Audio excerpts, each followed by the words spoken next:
We all know someone who doesn't take responsibility, always puts blame. We know someone who's always looking at the negatives, not the positives, who isn't good at connecting. They just get angry and frustrated and can't see other points of view, who isn't present, they're on their phone, they're not there with you, and who isn't kind to themselves or others. How's that person's mental health? Terrible, right? How's the person who's the opposite and practices all these values that I talk about? Usually pretty good. So my whole theory is, how do we get more people to live guided by values, but then have the knowledge, awareness, and community around them to actually practice those values? You've tuned into the Better Bloke Podcast. I'm Matty.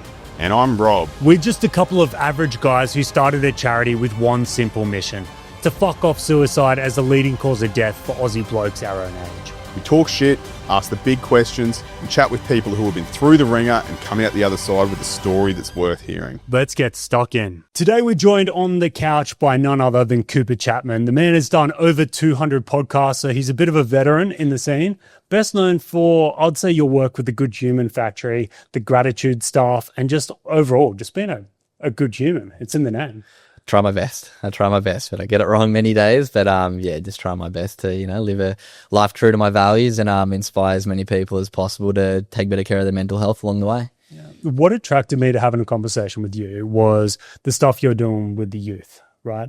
We've had a lot of people on the couch, and we talk about kind of the trials kids are going through, but it's more so from the perspective of a dad. Mm-hmm. You're actually going into schools quite a lot, having these conversations with kids, being a speaker, and probably more around some of the stuff that I guess kids are going through. What would you say is some of the core things that you're constantly talking about? First and foremost, I'm not a psychologist, so I'm not directly talking one-on-one with students, just to make it very clear. Like, I'm not out there at the school sort of giving counseling to students and really listening to their problems. I'm more going to share my story, the challenges I went through around their age, the lessons I learned that I never got taught at school and I wish I did, and then passing those lessons on to them. But I definitely am around a lot of young people. Over the past 5 years, I've educated over 50,000 students at schools all around the country, with a big portion of that being high school students. So yeah, I've definitely seen a lot of students who are struggling. I speak to a lot of teachers and understand that, they're seeing students go through challenges that they've never really seen before. Obviously, with social media nowadays, kids aren't just comparing themselves against 100 kids in their school year. They're comparing themselves against millions of kids around the world who are the cool YouTuber and the sporty kid from overseas. Like, we're comparing ourselves to so many more. So I think that's one of the big issues. But I just think there's so many complex things that are going on in the world that we live in today that are making young people, go through a lot of challenges. You see the suicide stats, you see the mental health challenges. We had COVID a couple of years ago, the social isolation that a lot of young people feel. But as well, we're more connected, with width than ever, but not that much with depth. And I think that's one of the biggest challenges. So many young people are connecting with their friends all the time on their computers and on their phones, but not getting that, deeper conversations, actually sort of uncovering what's really going on. A lot of stuff's just sort of surface level. How do you reckon that they're going to sort of rectify that with obviously connecting more with the depth side of it? Do you reckon that's something that's going to come back around full circle, or?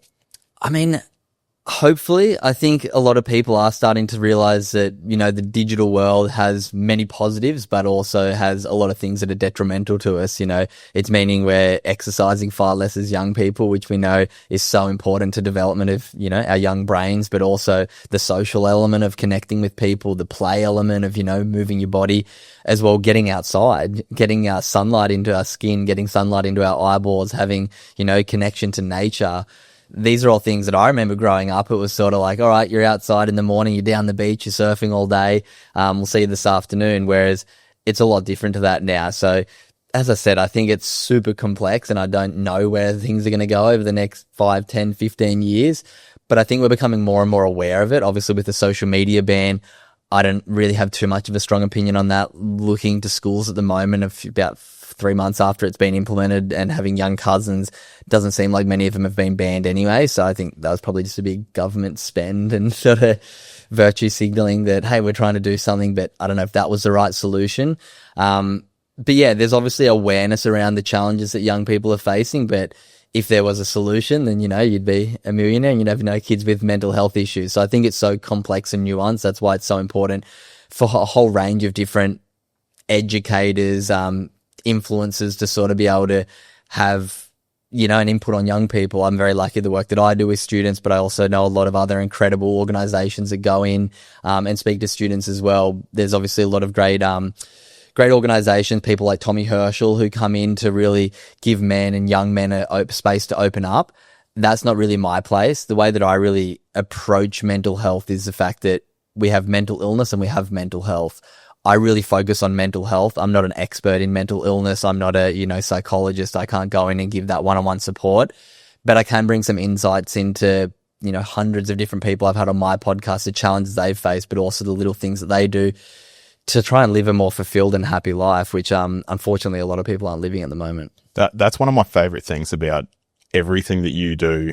And you just said it just then, it's the mental health and mental illness. So the way that you treat mental health is no different to physical health. You put it in that same light that it's something you can work on. It's something that it's not necessarily a connotation that only refers to the negative. So yeah, it's good. I love how you refer to that. And it's science-backed. Like we were talking downstairs, there's neuroscience behind all these things. We know if you do your exercise and you do this and you do this, there is going to be positive outcomes. So I guess that's a large part of your teachings, like what's in your book. Absolutely, yeah. I've been very lucky to be trained in breath work and meditation and done quite a lot of research and study in the world of sort of the science of well-being. And I guess the whole crux of it, and it comes down to our nervous system.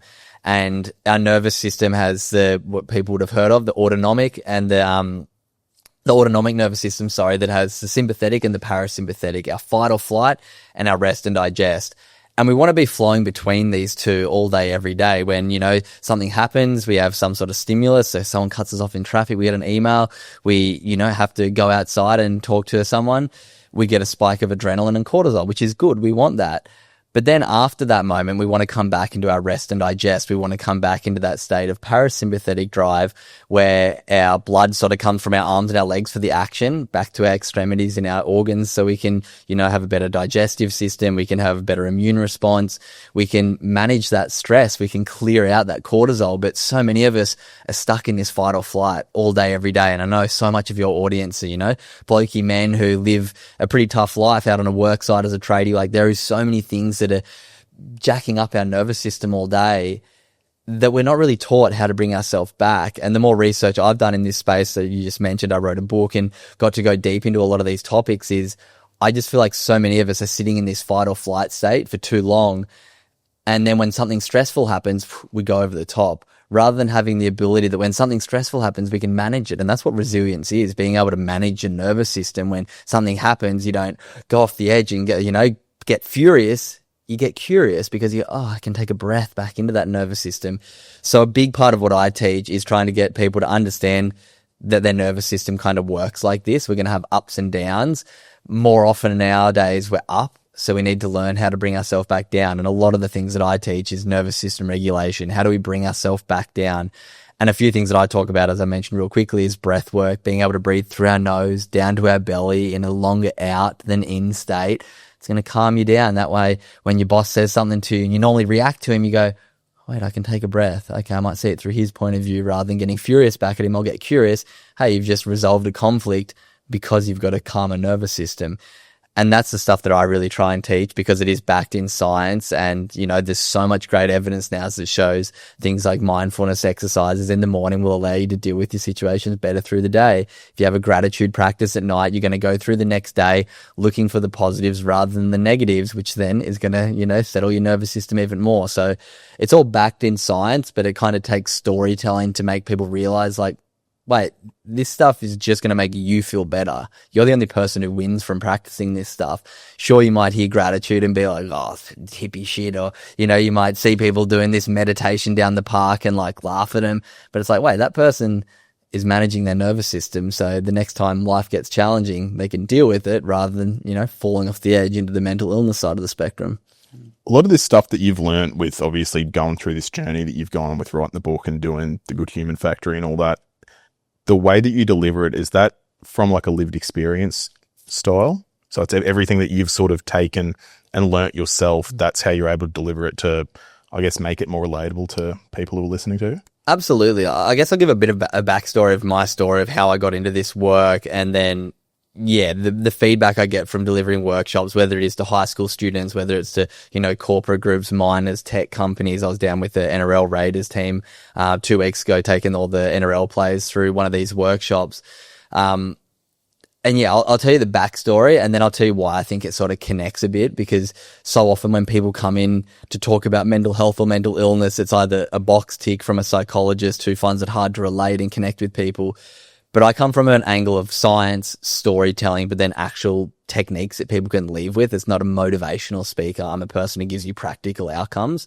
But a bit of my backstory, I used to be a professional surfer. So I traveled the world on the World Surf League Challenger Tour for pretty much a decade. I was in the top 100 surfers in the world and kind of rode this roller coaster of my own well-being, because growing up as this top athlete, I was very addicted to external validation. My whole self-worth, my identity was Cooper the pro surfer. If I won my comps, pats on the back from my parents, I'd overhear them talking at parties to their friends about how well Cooper's doing. So I seek doing really well to get that validation.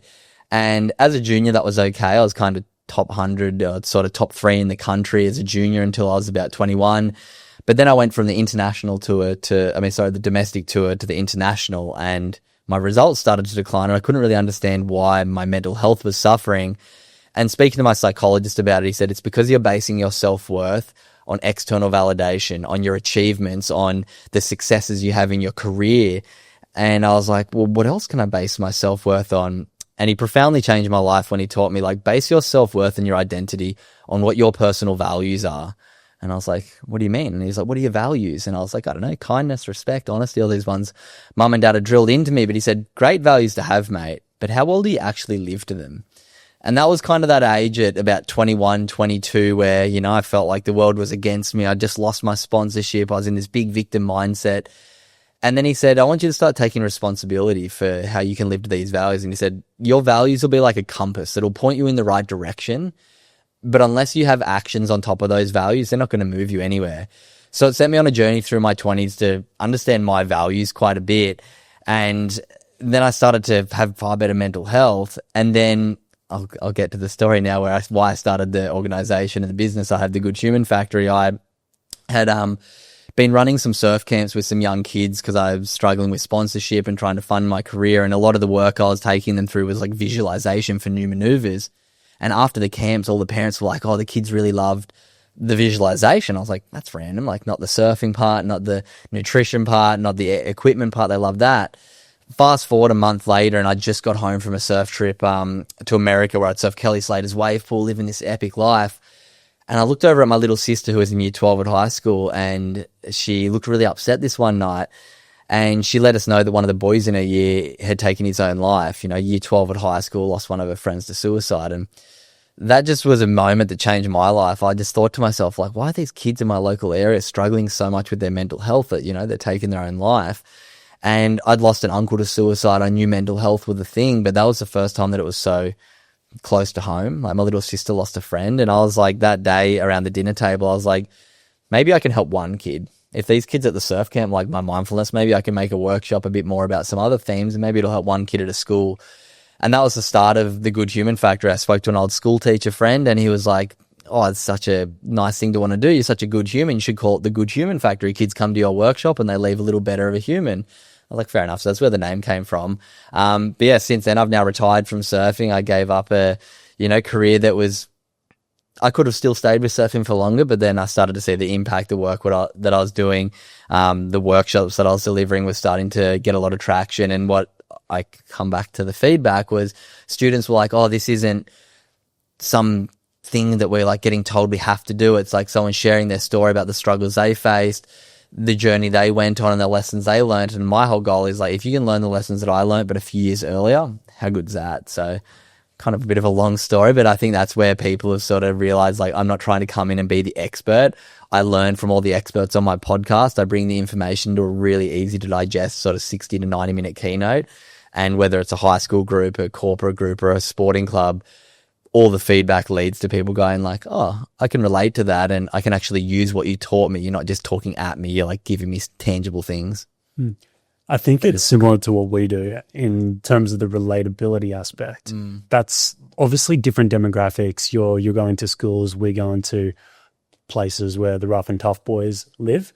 But the reason we sort of fit in and all that is because they can relate to us. My girlfriend, she's got kids, and you actually spoke to them at their school. Oh, no way. Yeah. So I got the first-hand. Oh, what'd they say? They loved you. They loved it? And honestly, they are... What's not to love, though? I mean, far out. I didn't want to put you on the spot there. No, they said he was really good, and they are definitely the kind of boys that would tell me if they thought you were a load of shit. Okay, that's and pretty cool. If some like old psych came in and gave that boring talk, they wouldn't have engaged. So good on the school for implementing someone like you, and props to you. What you're actually saying is obviously firsthand working, because you got through to these boys that don't listen to that sort of stuff. So that's super cool. It means a lot. And for so long, I had such imposter syndrome with the work that I do, being like, and I'm sure you guys probably get this feeling too, like, I'm not a psychologist. Who am I to be this mental health advocate? But I've had, and the reason I stopped my imposter syndrome is I take feedback from all my workshops, and I've got over 1,500 people in the past few years have filled out my feedback data, and it's like 98.7% say they learned something new about mental health. 98.6% say they'll use the skills they learn moving forward. And then I reckon out of 1,500 testimonials, 1,498 of them are positive, and the other two are like, it was too long or it was boring. And when you're speaking to students, you're going to get kids feel like that. So they're TikTok brain. They would rather it in 8 seconds. If you can get it done in 8 to 15, that'll be sweet. Exactly. So you said 60 to 90 minutes. My best work done in 8 to 15 seconds. I'm sure you do. If you could boil down that 60 to 90 minutes into just a handful of the most teachable moments, like, is it the writing down gratitude, the breathing? Like, what is something practical people can do right now that'll make a difference? I'll give you the 5 values that I talk about real quick. Give me 5 minutes and I'll sort of give the highlighter of the 5 and why I talk about these 5, because I kind of gave you a bit of the backstory about why I talk about values and how values are like this compass that'll point you in the right direction, but unless they have actions on top of the values, they're pretty much worthless. The title of my main workshop is Feeling Good is a Practice. Like, you can't expect to feel good unless you're doing something to make yourself feel good. And there's a few things that we can do. So the 5 values that I talk about, and I call these 5 fundamental values for anyone listening to have any sort of decent mental health. The first one's responsibility. We can make a choice to live in the victim or the hero mindset. So many of us are stuck in that victim mindset, blame, excuses, looking for any reason but ourselves for, the situation we're in. And quite often it isn't our fault. And I heard you guys talking about this the other day on your podcast too. Like, quite often it isn't our fault that we're in the situation we're in, but it is our responsibility to change our direction. So the first idea that I talk about is this idea of living in that hero mindset, not the victim mindset. When things get tough, it's shit. But what can I do? What steps can I take? So that's my first value that I always talk about, is we have to take responsibility. The second one's gratitude. Gratitude is something that was drilled into me since I was a kid, this idea of appreciation, not expectation. If you shine the light that is your awareness on the things that you don't have, you're always going to have a dull life. If you shine on the things that you do have, you're always going to have a bright life. You're going to have things that are good and bad at every moment of your life. Gratitude's just the ability to look at the positive stuff. And, so many blokes out there, kids come home and, want to talk about their day. And like, I remember growing up, like, it was always the hard thing that was going on, or the dickhead at work, or it was always the negative stuff. Whereas gratitude, the science all shows, when we talk about or reflect on the positive things in our life, it releases oxytocin and serotonin that make us feel good. So, little challenge, if you're sitting there right now, if you're lucky enough to share dinner with your kids or your partner, just say, what was the best part about your day? Watch them go, oh, we're not talking about Larry, the dickhead, the bricky who fucking screwed me over. We're talking about the positive thing. Sure, that thing still happened, but sure, there was probably a few positive things that happened as well. Gratitude's just having the ability to look at the positive more often, and you're literally just having chemicals in your body to feel good. So gratitude's my second one. The third one's connection. The number one predictor of quality of life is the connection we have with others. So we need to have the ability to listen intently, listen with empathetic ears, not with judgmental ears. We don't have to try and fix things. Just being able to go, oh, might not agree with what you're saying, but I'll respect that the life that you've lived has given you that view. I don't hate you for it. Like, I'll try and understand it. I'll try and get curious instead of furious. So that's a big one for connection I talk about. The fourth one is mindfulness. If we don't have the ability to be present, like, what are we doing? And the world that we live in, with exponential increase in technology, all of our attention spans are diminishing. So having some sort of ability to be present, to be able to have a long conversation like we are right now, that ability is getting, vanished from society.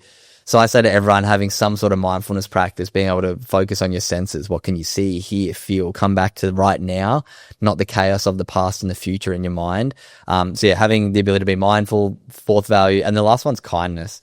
Being kind to yourself, others, and the environment. We all speak so negatively to ourselves in our head, but the more that we can build the practice of speaking more positively to ourselves, giving ourselves the benefit of the doubt, drinking enough water each day, eating healthy food, sleeping right, exercising, getting in nature, all these things we know are good for us. We've got to take that action, and that's kindness to yourself. Kindness to others, I think, is pretty self-explanatory. Giving someone a smile when they walk past, when you tap to pay at petrol, go, thanks so much, hope you have a great day. Watch them at this servo go, oh, that was a really nice interaction, feel good. And then you feel good. And then I always finish my workshop with being kind to the environment.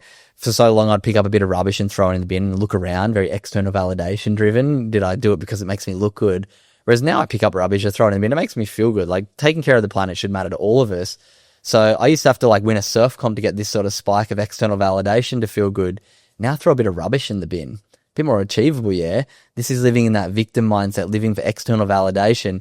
This is living in that hero mindset, living by your own values, and you can sort of choose your own direction. So in summary, I look at those 5 values. Like, we all know someone who doesn't take responsibility, always puts blame. We know someone who's always looking at the negatives, not the positives, who isn't good at connecting. They just get angry and frustrated and can't see other points of view, who isn't present. They're on their phone. They're not there with you, and who isn't kind to themselves or others. How's that person's mental health? Terrible, right? How's the person who's the opposite and practices all these values that I talk about? Usually pretty good. So my whole theory is, how do we get more people to live guided by values, but then have the knowledge, awareness, and community around them to actually practice those values? One of the things that you mentioned, you talk about it a lot, is something that me, the kids, and the missus do. I won't say every night, we've been pretty slack with it, but doing our gratefuls before bedtime. Mm-hmm. And it is like the best thing to do to wind down. And I can't stress it enough with doing it with everyone in the household, and you do it all together, because it just brings all the chaos from the day back down. And it puts you in this state before bedtime where you're like, yeah, today's been a good day. Mm-hmm. It could have been the shittest day, but 3 gratefuls, done. It just levels you right out. That's what I mean. It can be the shittest day, but then you open the fridge and, hey, there's a bit of food in there, and you turn the shower and water fell out that was warm. It's like, there's things to be grateful for, but it's a skill to be able to look at them. And that's why I have, a community of thousands of people who practice gratitude every day, because it takes the practice. And then you start seeing things in your day that, hey, there actually is a lot of good in my life. And then we start to just live in that better mindset more often. Dude, with that community that you've got, because I think I've heard you mention that you've had over 1 million people sort of mention their gratitudes and what they're grateful for. Do you feel that snowballs? So the more people you get in there, it just spreads this positive message out between everyone that keeps joining in? For sure. I mean, you guys are the perfect example of, building community and the impact that can have. And mine's on a far different scale, but also very proud of what it's been. So about 5 years ago now, 1,670 days ago, I was thinking to myself, I know that meditation's great for me. I know that gratitude's great for me. I'm teaching all these people about it, but I knew deep down I wasn't doing it every day. So I was like, I need this accountability to do, something for my mental health. And I was like, surely I can do 1% of my day. 1% of 24 hours turns out to be 14 minutes and 24 seconds. So I was like, all right, what can I do for 14 minutes for my mental health? And I was like, mindfulness, great practice, having, 10 minutes in the morning to settle my brain. Gratitude at night, a few moments to reflect on what went well and write them down. So I started an Instagram group chat. And I said, anyone who wants to join this community, I'll send a link to a 10-minute meditation every morning you can click on. Every night, I'll write 3 gratitudes on my story, and I'll send it to the group, and you can just write in the group chat 3 things you're grateful for. It started 5 years ago with 20 people on the first day. There's probably been over 5,000 people join over the past 4 or 5 years. There's probably 300 to 500 active members each day, but everyone writes the 3 things they're grateful for each day. So over 1,600 days of 500 people writing 3 things a day, there's been over 1 million moments of gratitude shared in this community. But the thing I love about it, and I know your guys' communities like that too, it's free. Anyone can join. You can leave whenever you want to. It's just about having a community of people showing up for 1% of their day for their mental health. And what I've found, which is beautiful, the communities on Instagram can only have 250 in each chat. So it's actually been quite nice that people become a community with the people in their specific chat, because they read everyone's gratitudes every day. And then you start going, oh, Tony's, daughter's sick in hospital, and you get 30 people sending them a message going, oh, I hope you're okay. If you need anything, reach out. So it's built these beautiful communities. And yeah, the impact has been profound. And that's where the sort of extension of my book came from, was showing and proving this theory that if people show up for 1% of their day, it builds that foundation for better mental health. And yeah, it's been insane seeing the impact. And I'm sure you guys get, the same stories that you get from people saying, oh, the community saved my life. The community has been a place that's, profoundly changed my life. I have community members who have kids who will write their kids' gratitudes in each day. And it's like, to know this idea I had one day sitting down has turned into, a million moments of releasing of positive chemicals in people's body and brain. Like, that's pretty cool. So lastly, if anyone's listening and you're like, I want to join at the Good Human Factory on Instagram, send us a DM saying, I want to join the club, and you get it joined into that free community. And yeah, it's a pretty cool spot. Yeah, we'll add all the details into the description below, so everyone can jump across and have a look at all the goodness that you're putting out in the world. Link in bio, baby. Earlier in this conversation, you said a lot of this before the Good Human Factory, before you really learnt about all the neurochemistry, it kind of started with the chat with your psychologist. Mm-hmm. And he made you reflect on some of your core values, and that being a pathway to connecting with yourself. That's not always the conversation we have with guys about their visits to psychologists. And I think that's causing a lot of stigma around going and having these conversations. My dealings with psychologists are much like yours. Like, I was able to go in and I knew there was a bit of an issue, kind of articulate what was going on. And at no stage did they ever try and give me drugs or whatever. And it was the ability to communicate about underlying things going on that really kickstarted what I'm doing. And that was the same to you. Yeah. Yeah, that's the thing. I mean, to be honest, it was my sports psychologist. I've seen a couple psychologists and never really connected, but the few I have seen, I've had okay to good experiences. And I understand why some people go to one and go, that wasn't for me, and never go again. So I think it's important to find the right person, because the ones that I've worked well with, sports psychologists and people have sort of helped me with my career. But off the backside, I've realized, wait, this is not just sort of career advice. This is making me a better person. But one of the best lessons that I got when I went and saw a psychologist when I was going through a bit of a hard time, he said to me this. It was like, seeing a psychologist, everyone in your life that you're used to sort of talking to is like you're all inside a jar. And when you go to a psychologist, they're outside the jar and they can read the wrapper, like what's going on the outside, so you can actually see what's going on without having this insulated pocket of our reality. Seeing a psychologist is kind of like someone stepping from the outside and being able to see from the outside. And when I looked at it like that, I was like, oh, that's a nice way to look at it. But yeah, I think there's so many different avenues as well now that we can sort of go to. If you're feeling like, a psychologist isn't the place for me, reading a self-development book and trying to actually learn and upskill your knowledge. We live in a profound time on this planet. Everyone listening right now has obviously got a device where they can listen to a podcast. So you've also got a device where you can look up any bit of information that's ever been sort of put out there in the world. So it comes back to the responsibility we take. When we have our free time, are we watching and sort of consuming things that are educating us, that are inspiring us, that are motivating us, or just things that are entertaining us? And we have to fight back against the entertainment, because all the, marketing, all of the capitalism world we live in pushes you towards just being entertained. We need to fight back. Like, the biggest form of sort of fighting back is to educate yourself, is to get fit and healthy, is to have a strong mind. And there's some things that we can do, but it takes a bit of discipline, which is kind of the hard part. That jar analogy has just blown my mind. You like completely. that? Like, I love that because it makes so much sense. Well, it makes so much sense for what we do at the events, or when guys, like, I'm sure you have it as well, where guys will just come to you or anyone will come to you and just blurt out everything because you're not part of their scene. It's much easier to speak to someone that you have no idea about who they are, or they're not in your circle. You tend to not have to worry so much about, if I say this to this person, is it going to get back to this or this or this? So yeah, that's It's a good one. We do use a handful of different metaphors. Or Yeah, me too. They need like to. that. It's the best way to communicate. Consider that probably stolen. No, please do. And I'm probably butchered it a little bit too, to be honest. But yeah, that just made sense to me and made me feel a lot less like, I think of it like heaps of like little midges in a jar. You know, have you seen those videos of like when little ants are in a jar, then they don't jump out of the jar once. Anyway, I think of it like that, and there's all this chaos going on inside the jar, but sometimes if you just like look outside the jar, there's no chaos. So it's like, yeah, the wrapper's always white. You can't read the wrapper. Yeah. So no, that's really, really good. But no, I just think there's a long way to go when it comes to like men's mental health, but there's no one answer. But I just think from an individual level, like having, you know, not feeling bad if you reach out for help. Like I feel like that's strength, like vulnerability and being able to open up is strength. Like pushing it down and not being able to talk is really weakness. Oh, it's the V word for me.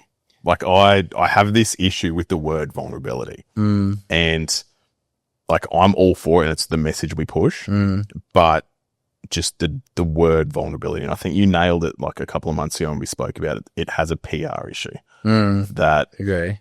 Everything that it means, I'm all for it. And so is pretty much 90% of the blokes that we speak to. But as soon as you say that word vulnerability, it hits so much harder than what it actually means to open up. So yeah, what was the word that we... Well, we've spoken about it a couple of times, and like in Rob's head, it translates to weakness. It's not, But vulnerability isn't like showing, hey, I'm defenseless, I'm this. It's just saying I have these flaws. And being able to show that while not showing it as I guess, the weakness side of it, it's more strength to be able to do that. Well, because in the word, really, vulnerable means, you know, you're open to... Like openness, I'm all for... But it doesn't mean defenseless. Yeah, but in my mind it does. That's the... And that's, I think, my train of thought is not the minority. That I think that's where a lot of the issue comes with that. I think the word's been, like you said, put through the PR sort of spin, that it's like vulnerability in its essence, it comes back to basically the word like weakness, really. It's like you're vulnerable, you're open to attack, but I think it's more so being like open to change. You're open to, you know, not everything's perfect always for anyone. So it's like, how can I, when it isn't perfect, be open to advice, be open to, you know, change, to move in a different direction, which once again just comes back to responsibility. Like if you give away your ability to respond to a situation, like you're not taking any responsibility. And, you know, if you don't have the ability to be vulnerable and share that you've got things that aren't great, then there's nowhere to improve. So you can do it on your own merit. If you do feel like you're in one of those positions where you don't want to go see the psych, and even you don't want to be vulnerable, you've given 5 things people can do without even telling anyone. That's what I tell a lot of guys that message us having their issues. I'm like, are you doing any exercise? Are you drinking a lot? Have you spoken to anyone about this? I'm like, you know, we know, science knows, everyone knows that if you start doing some of these things, you're going to see some positive outcomes. So look at your list of 5. And I guarantee if people don't want to go talk to whoever about it, if they just started doing that a little bit more frequently, they're going to move in a positive direction. And that's the thing. It's such a obviously complex issue, and there is a lot of things to do with brain chemistry when it comes to complex mental illness and mental health issues. But I think for quite a lot of people who would call themselves, quite a lot of people who are probably medicated when it comes to mental illness probably don't need to be. And there's so many, once again, complex things around medication. I speak to a lot of people on my podcast about this, like so important for so many people who are really at that mental illness end of the spectrum about, you know, suicide ideation, wanting to take their life. Antidepressants can help you sort of get back on what I call the treadmill of life, and they'll keep you sort of walking at the back end of the treadmill. But if you want to get to a life of, you know, your full potential that's up the other end of the treadmill, you better start walking. And there's so many great things that we can do to walk against the treadmill. As we've said before, there's unlimited resources out there for you to learn from. Incredible podcasts. We've got access to world-leading experts in every field now through podcasting, through free courses if money is really an issue. But there's so much great information out there. So it's how do you learn these things and how do you build the discipline to walk against that treadmill on a daily basis? Because sometimes it's barely moving, life's pretty easy. Sometimes run into that really challenging thing that happens and the treadmill like just whips us off. How do we be able to walk against it and be ready and be up the end of the treadmill that's positive? So when shit gets hard, we've got a bit of space before we fall off. If you're just tethering on the end of the treadmill and then something big happens, you lose your job, interest rates rise, your relationship breaks down, you're straight off the end of the treadmill. But it's like, how do we, actively walk against that treadmill of life every day? And that's where the habits and the values that I kind of talk about are a bit of a framework to get you towards that. I think there's such a negative connotation on people getting on medication, where we had a chat back in the early days with Angry Dad, and he said that he had this stigma around it when he got told he needed to get on medication, it'll help. But he went in with the mindset that, okay, this isn't going to be like an everyday thing. I'm going to use it as a tool to get me to this point, and then I'm not going to need it anymore. And that's exactly what he did. And he said it helped him overcome everything that he was doing. And what's the severity of some of these issues get bad enough, like PTSD, psychosis, bipolar? Some of these things do require medication. Like, absolutely. It does get pretty hectic. So to be blanket against it, it's not a good I'm like definitely so far from blanket against it. I've got family members who are reliant on it or, wouldn't be here with us today. So I'm all for it. But in the cases that, it's really required, whereas I'm sure you guys would have spoken to people on your podcast and community members as well. And this is kind of going back to the psychologist conversation we're having a second ago. You hear stories where people go and then they just get told, here, take this, it's going to fix you. It's like, yes, it'll help you not fall off the cliff, but we really need to work on, are you eating well? Are you gambling? Are you, drinking every day? Are you addicted to porn? Are you getting exercise? How's your sleep? How's your diet? There's so many things that I'll come back to regulate our nervous system. And there's so many things that don't. And it all comes back to, that's why I like to teach these habits in a sort of frank way. It's like, if you do them, you're going to have a regulated system. If you don't, you're not. And life's going to be harder. So trying to like tie in the science with the storytelling, with being a young pro surfer, making it cool and having, other community members who, top level athletes, people that are looked up to through the light of the media and through the light of, your general population. It's like, wait, these people are doing this to take care of themselves. Maybe I can as well. I want to loop it back to the youth, because we talk to a lot of dads, and especially in Blokes Advice, where guys are asking for advice, often asking about, hey, I got a 15-year-old and I don't know what the fuck is going on with them, right? I think there's definitely a change in time, right? So what a 30 or 40-year-old dad went through is not the same as what their teenager is going through now. Definitely not. So is there the lost in translation sort of thing you see between kids and parents? Is that pretty prevalent? I think definitely there's a lost in translation, but as a parent, I'm not a parent myself. I'm looking forward to hopefully being a parent in the next couple of years. I think it's a beautiful thing being able to raise a child and being able to pass on, your lessons and knowledge, but also having the open-mindedness that times are changing, and it's complex at schools nowadays, depending on sort of your views on left or right, or the way the education system is. I think we're getting a lot of things wrong. I think we need to be teaching so many more life skills, so many more skills on emotional regulation, which we're not. But I also think as parents, we need to realize that we need to be parents. I'm not a parent, so I'm speaking through sort of speaking to other parents and what I've seen. But I have an incredible friend of mine, Mitch Wallace, who's a mental health expert, got a master's in psychology, and he speaks on it so well. This idea, especially men, your son comes to you, I've been bullied at school, let's go talk to the principal. It's like, no, you missed it. Sit with your son. Man, how's that feeling? Like, oh, what's going on?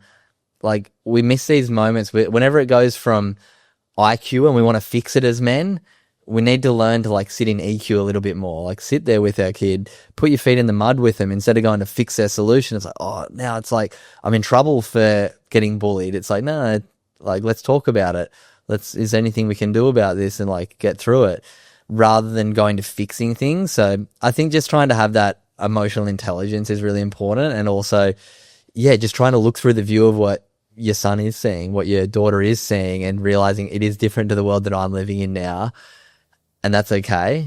But then also obviously wanting to still not push, but, bring your own morals and values and the way that you see the world onto your child as well. So I think it's a really interesting, nuance now, the way that school is and how, indoctrinated kids are in the schooling system, which, if they're not through that system, they're so different to everyone. So I don't know what the perfect answer is, but I think just from specifically a male speaking to your son, just trying to have that little bit more emotional intelligence of not having to fix the challenges they're going through, but trying to see it through their view, see it through the eyes of curiosity rather than getting furious at, what the school's doing to my kid. It's like, okay, how can I be a good example at home and not get angry when something goes on? How can I get curious, not furious? How can I bring a lens of gratitude and looking for the positives rather than the negatives? Like, all these simple values are pushed onto us by our parents. And, I was lucky that my parents did have some incredible traits. They also had some, things that weren't great, probably too much alcohol,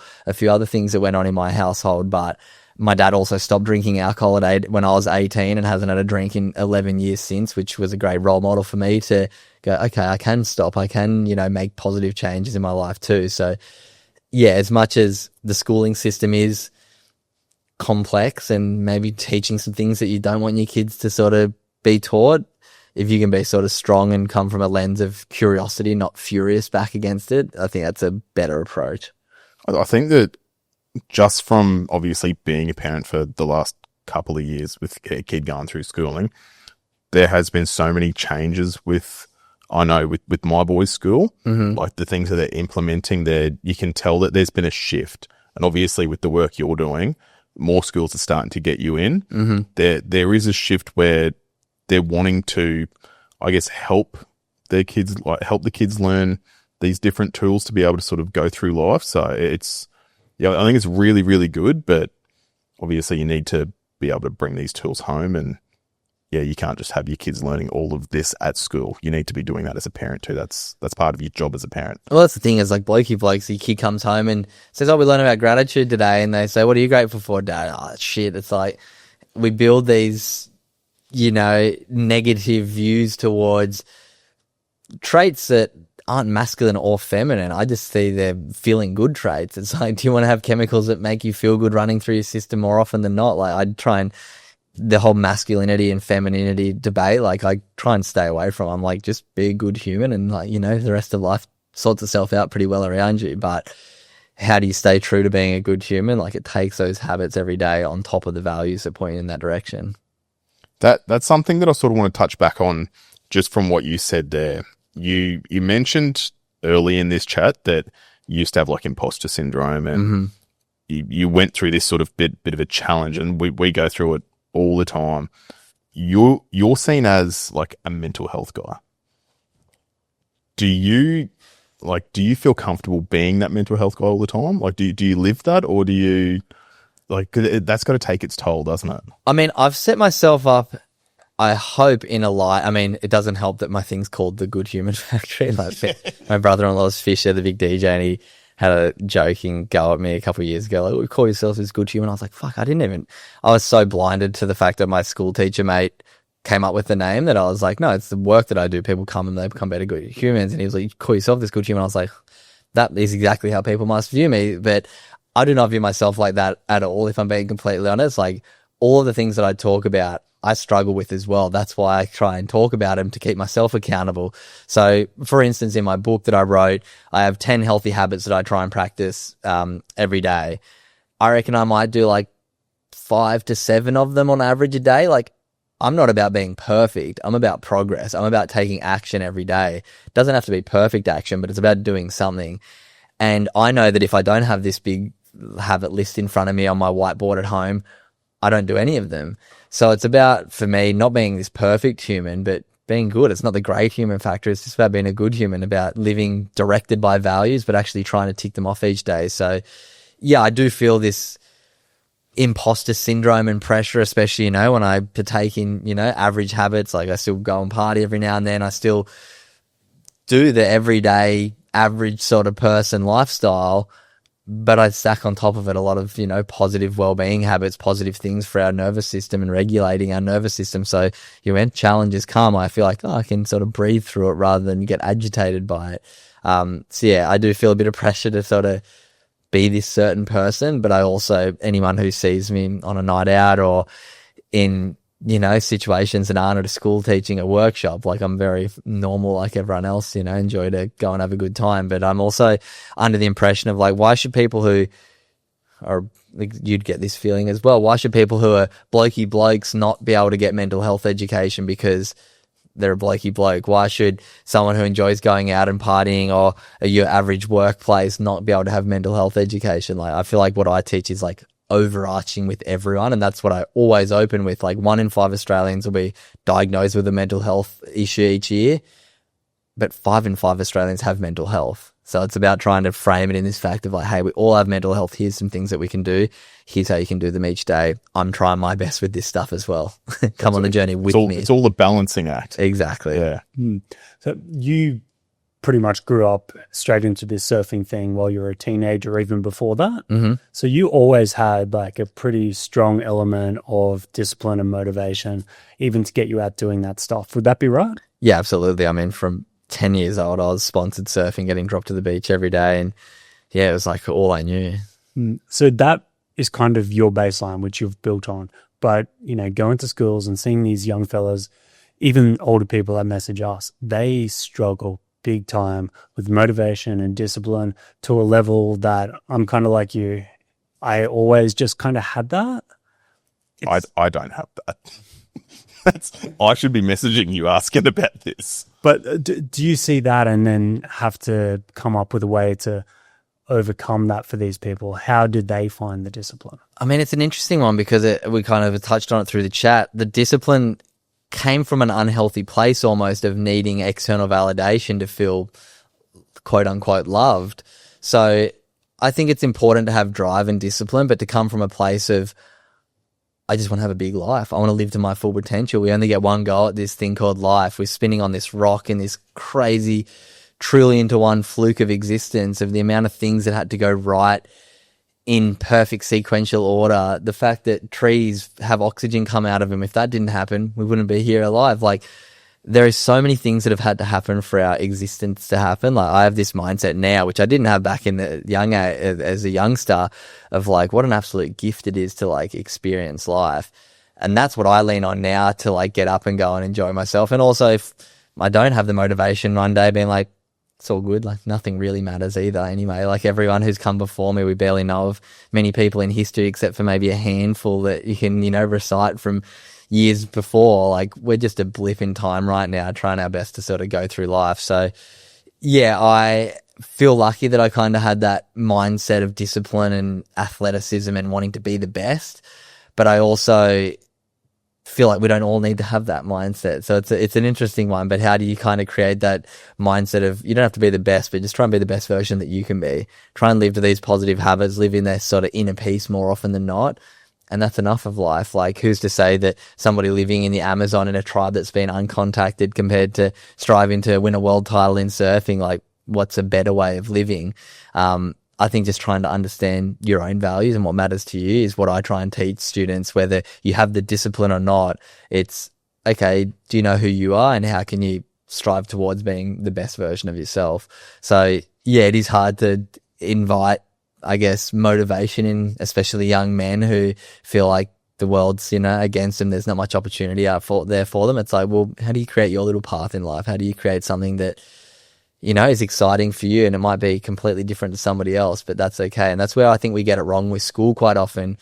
We start getting tested against every other student, but it's like, you're good at testing. It's like, if you put a monkey and a fish next to a tree and say, good luck climbing it, who's going to win every time? The monkey. We're such a diverse young people, like, everyone's so different. If you put that monkey and the fish in the ocean, who's going to swim better? The fish. It's like, we get put in this one testing environment, yet we're all so different. So I think trying to like make young people realize that if you're not good at school, that's okay. That's only one part of life. There's so much more out there. And that's what I try and teach in my work is like, sure, you might not have the motivation to be good at testing at school, but hey, you're going to be good at something else. So hold on for long enough until you find that thing. And that's, as young men, that I literally felt, and I'm sure you guys might have felt, that sort of maturity sort of switch of responsibility, and some get it younger than others, some never get it. I've got tradie mates who are in their 50s that all they do is complain about everything. And I'm like, you're stuck in that mindset of victim. So how can, we move from that victim mindset into the hero mindset and realize you don't have to be the best at stuff to be valuable in life, to be loved. Just be yourself and find your path in life is, really what I try and teach kids. You mentioned that your journey started after speaking to your sports psychologist with that. And obviously you had the discipline and the motivation from your surfing time. How did you find turning it into, I guess, the self-gratification? So it wasn't looking for other people's gratification. Was that a bit of a journey in itself to learn it internally? Yeah, absolutely. And it still is a journey. I'm definitely find myself in the victim mindset usually each day, but not for all day like it used to be. It might be for moments. And then I catch myself and I go, wait a second, is that serving me or not serving me? If I put the blame on someone else and I take my ability to respond, I'm not taking any responsibility. So yeah, I think it took a while for me to get that mindset and it's still evolving. It's still continually evolving. But I think I just got sick and tired of feeling upset and angry at the world all the time. The catalyst for all that was losing my major sponsor. I was sponsored by one of the major surf brands for 7 years. I had my best year ever. I was ranked like 45th in the world. And then they said, sorry, we're going to pull you 50 grand a year funding at 22 years old, my prime age, world ahead of me. And that's when I spiraled into the victim mindset. But once again, it's take a step out of that jar, like the psychologist told me, and started to look at, wait, you're traveling the world surfing with your friends. Sure, you don't have the sponsors supporting it. You're working as a tradie to fund it, but your mates are back at home digging holes while you're traveling the world surfing and you're traveling the world feeling shit about yourself. I'm like, you're an idiot. So I was just trying to really zoom out and have that lens of gratitude of what I started with. You can shine the light on the things that you do or don't have always. The things that you do have, your life's going to be better. The things you don't have, your life's going to be more challenging on the inside of your mind. I really think happiness is inner peace. And even though I lived the perfect life from the outside looking in, I had no inner peace. I was looking for external validation, sponsorship. And now I don't have all the, travel in the world surfing career, but I feel like I'm living guided by my values. And it's a far more content inner peace life that I live. So you've learned to be content with your current situation and how you're living. What would the future look like? What's a success for you over the next 12, 24 months? Oh, continually having inner peace. And I look to my dad. My dad is such a inspiration of mine. I touched on him briefly before that he hasn't had a drink in 12 years. And for a long time, I judged the way that my dad lived. He's a very simple man. He lives down in Sydney, in the same family house that we grew up in over 30 years. He's had his mortgage. I look at him quite often and go, why don't you sell that house for $3 million and then buy 2 on the Gold Coast and, have this mindset of you should be doing more. And now that I'm maturing more and I look at him now and I'm like, he's content. He's happy. Why does he want to create more stress and challenge in his life? I look to him for inspiration now for his simplifying his life. He's pulling back his life to make it easier each day when he wakes up. And what I realize is he's creating an easier place for him to be in inner peace more often. And that's what I feel like life should be. So I look to my dad for inspiration for this idea of inner peace. But for me, the next 12 to 24 months, it's a bit of a contradiction to what I just said about what my dad sort of is looking for. He's in a different stage of his life. I'm at sort of foot to the floor. How many people can I impact in a positive way right now and set up my business and my life in a way that I can, in 12 to 24 months, scale back the travel so I can be in person with my family, with hopefully my newborn child in the next couple of years, with my partner and hopefully soon to be wife once I build up the courage to get engaged. But I think for the next 12 to 24 months, the big thing for me is systemizing what I'm doing. How can I scale impact but stay at home as much as possible? So life's just a big game. I've kind of, as with you guys, we're in these uncharted territories of podcasting, of building community through online platforms. This is only things that have ever happened in the last 10, 15 years in human existence. I'm just navigating that the best I can to try and help as many people, live in inner peace more often.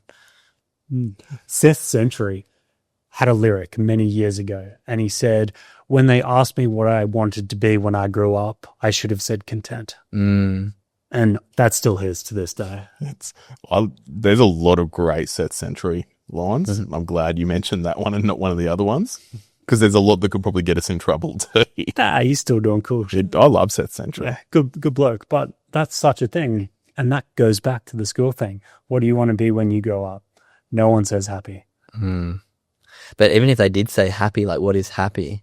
And it's like, is happy a big house and lots of money and lots of friends, or is happiness being in inner peace, being able to sit in the park without a phone, watch the world go by without being bored and having to get another dopamine hit? Yeah. Like Happy is so subjective. Well, it's a nuanced conversation, like you said at the start, but the conversation should be happening. And that's what you're pushing, and yeah, power to you for that. And that's the thing. If we're like seeking happiness, then you kind of have the sadness as the opposite of it. Whereas inner peace, I feel like, is you can have incredibly happy moments and you can have sad moments, but you can bring yourself back to this homeostasis, which once again is this regulated nervous system. So from a physiological point of view, I feel like inner peace is a regulated nervous system. When something gnarly happens, your body can release the chemicals to, you know, have adrenaline and cortisol so you can be active, but it can also bring yourself back. So it's, how can you have the techniques and skills to bring yourself to inner peace, but also the mindset